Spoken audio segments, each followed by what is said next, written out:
Let's focus a little bit more on contingencies that are all within your offer to purchase. One of the most common questions that we get asked here is this like my final chance to actually make any changes? Like, because I put $300,000 into the offer, am I guaranteed to pay that? When we get to our inspection, am I gonna be able to ask them to fix things? What happens if my appraisal comes in low?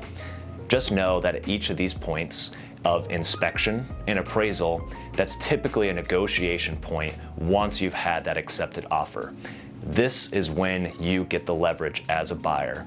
When you're out there on the market trying to get an accepted offer, you have very limited leverage when you're in that seller's market. But once you have that accepted offer, we put ourselves in a position to negotiate for you. Sometimes when we look at these inspection appraisal contingency, to make your offer stronger, we choose to put in special language that allows the seller to know you're not gonna nickel and dime them to death.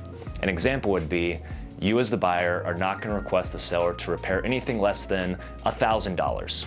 That's gonna protect the seller from knowing you're not gonna negotiate, I need this outlet fixed, I need this light switch fixed. But it's gonna protect you as the buyer if foundation pops up, if there's something wrong with the furnace. Some of those bigger ticket items, it's an option that you can still negotiate those in the transaction. Moving on to the appraisal contingency, you can dictate exactly how you want this offer to be drafted up if the appraisal comes in lower than what you offered.